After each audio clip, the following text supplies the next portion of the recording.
Assalamualaikum warahmatullahi wabarakatuh. Perkenalkan, nama saya Anissa Intan Rizkyadi dari kelas 2D dengan NPM 2131011091. Di sini saya akan mempresentasikan tugas makalah saya yang berjudul Pengaruh Promosi Suatu Bisnis Terhadap Keputusan Pembelian. Materi yang akan saya bahas yaitu yang pertama, apa yang dimaksud dengan kata promosi.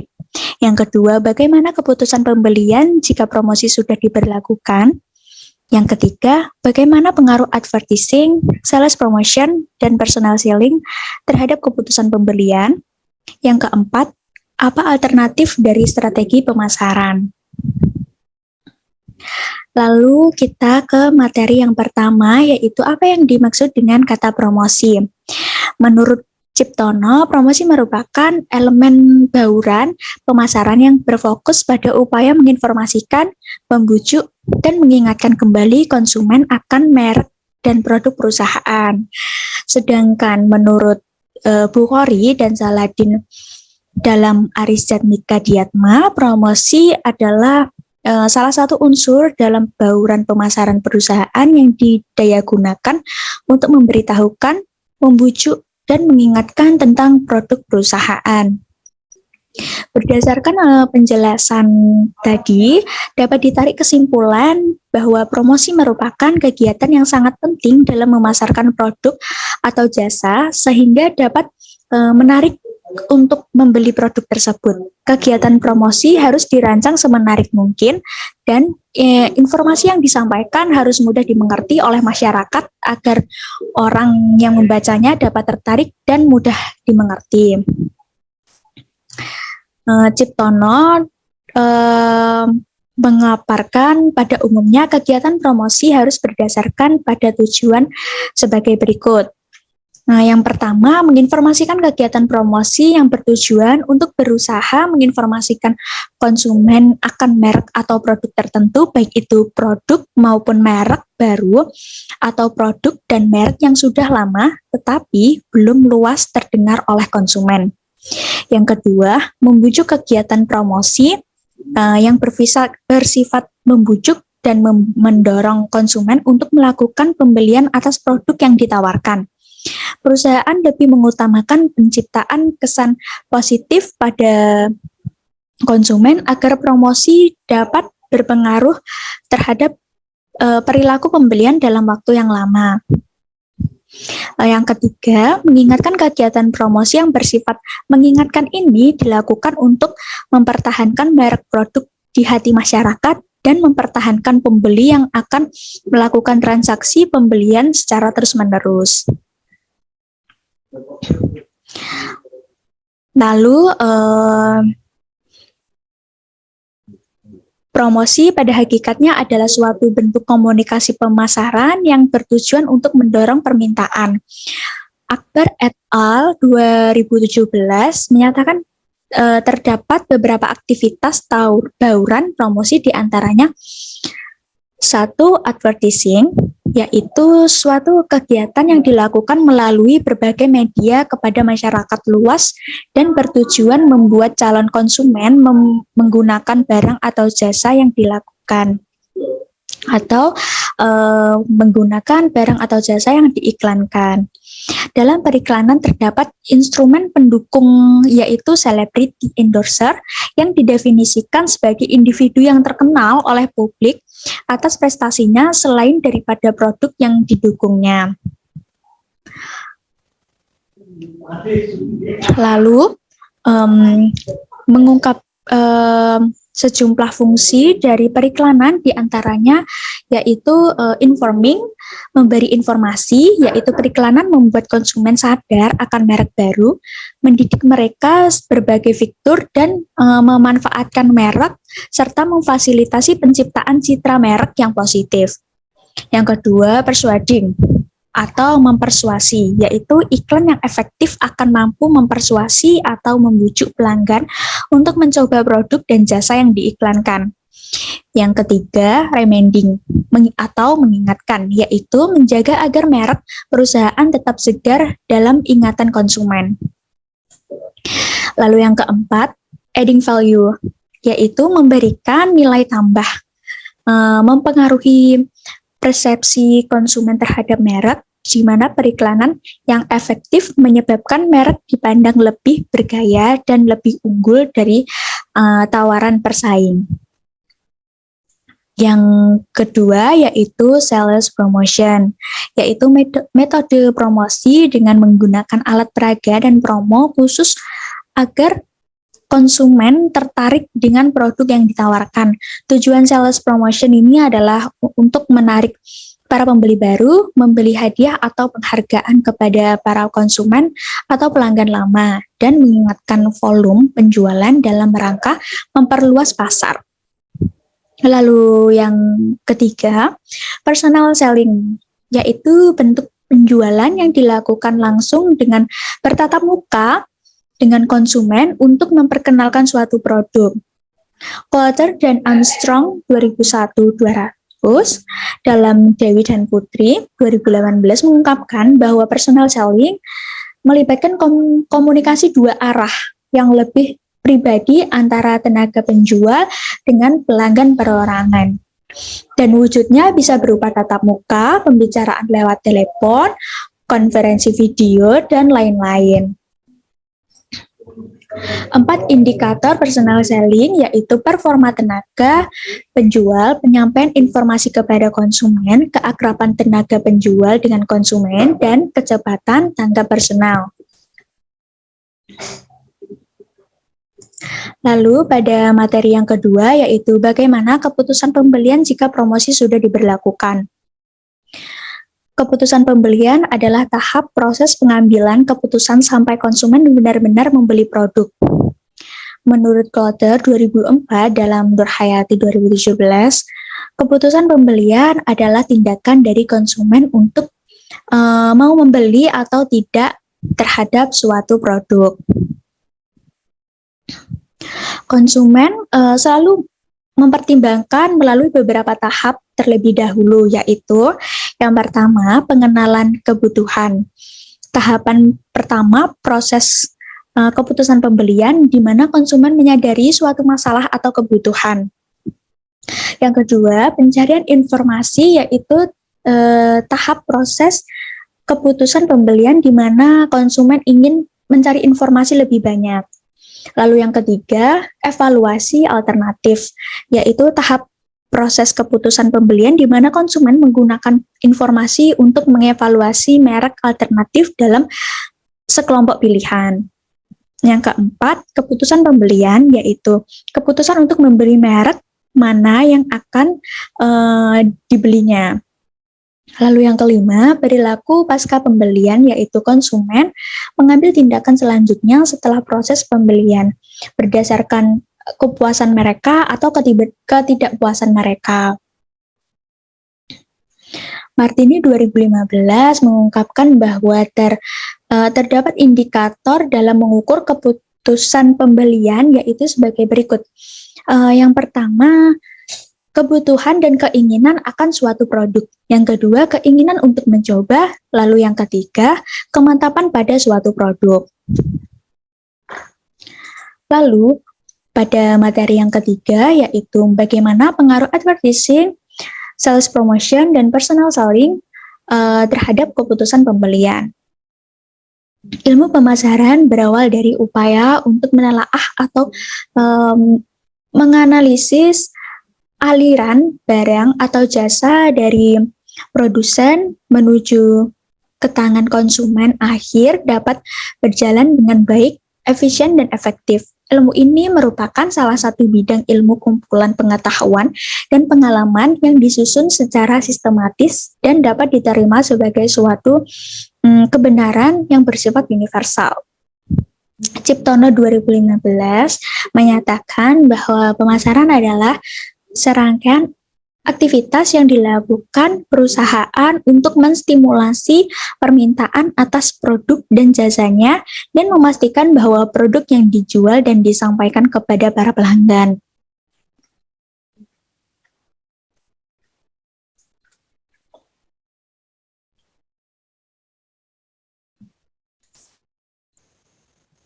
Sebagaimana telah diketahui pada umumnya, perusahaan bertujuan untuk memaksimalkan laba dan hasil penjualan. Oleh sebab itu, untuk mencapai tujuan yang diinginkan dari suatu perusahaan, maka terlebih dahulu diketahui bagaimana menyalurkan barang dengan tepat untuk mencapai laba yang maksimal. Suatu perusahaan yang menginginkan laba yang maksimal, maka biasanya perusahaan menggunakan dua cara, yaitu penjualan yang dilakukan secara langsung kepada konsumen atau penjualan yang dilakukan dengan menggunakan perantara.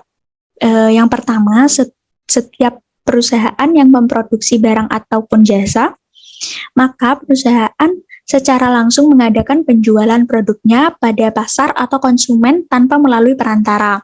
Sedangkan yang kedua, pengusaha di dalam mengadakan penjualan produknya kepada konsumen menggunakan perantara. Jadi dengan demikian penjualan dilakukan tidak secara langsung.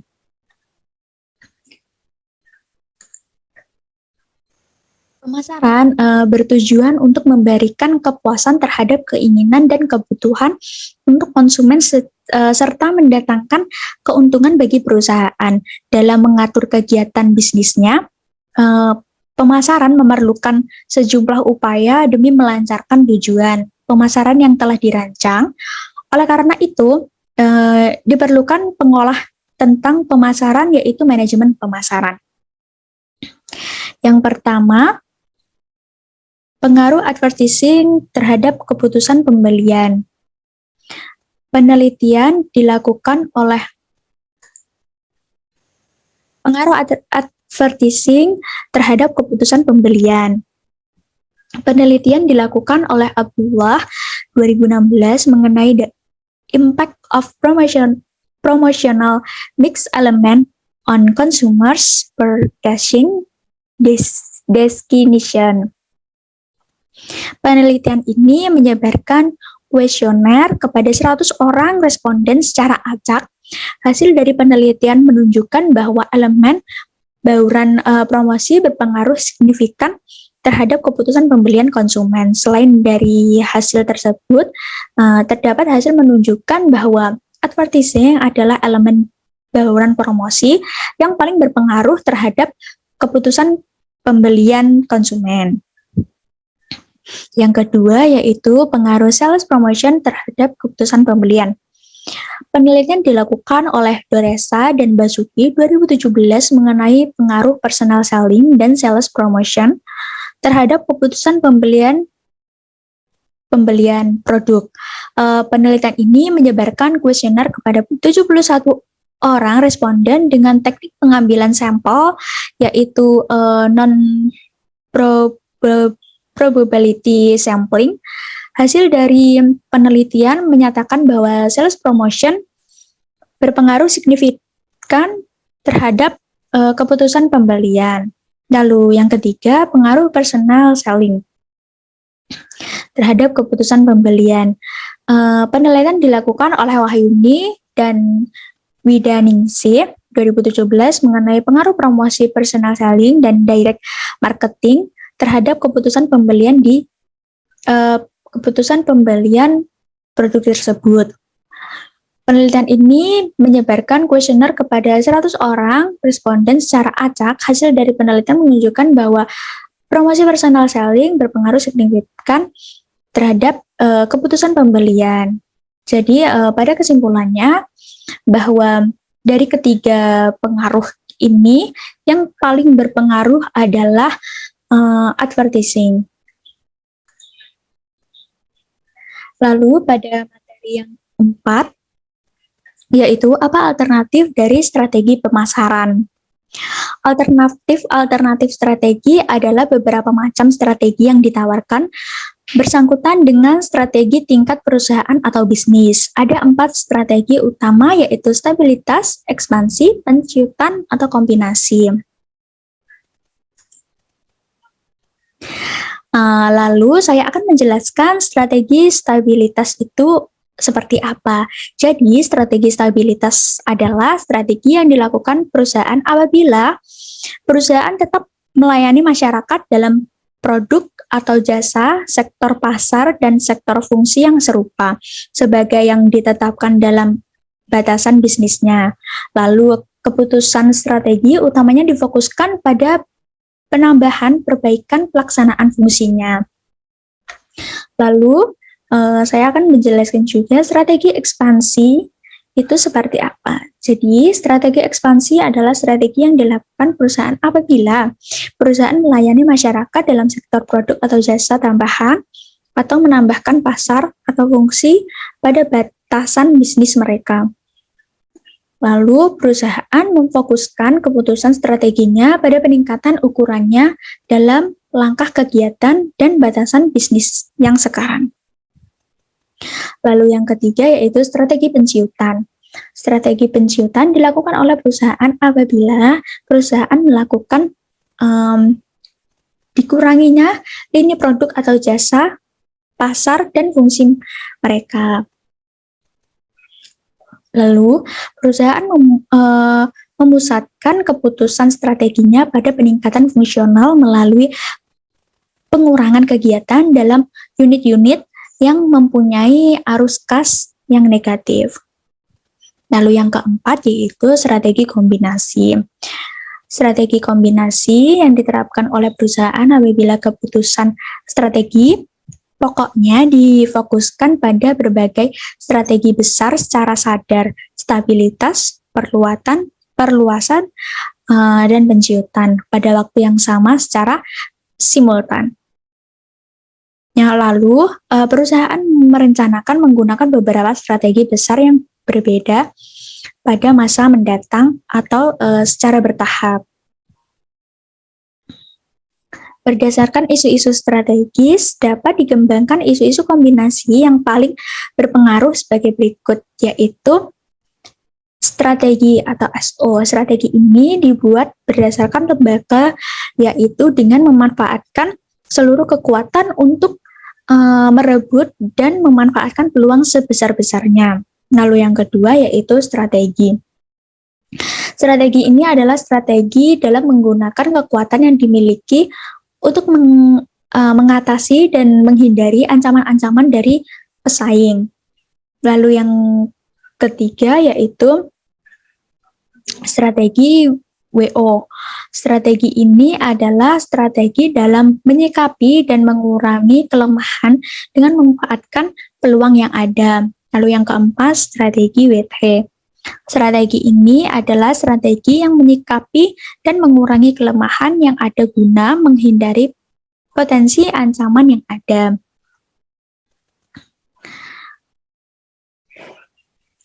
Pada kesimpulannya, berdasarkan penjelasan yang saya sudah paparkan, dapat ditarik kesimpulan promosi merupakan kegiatan yang sangat penting dalam memasarkan produk atau jasa sehingga dapat menarik untuk membeli produk tersebut.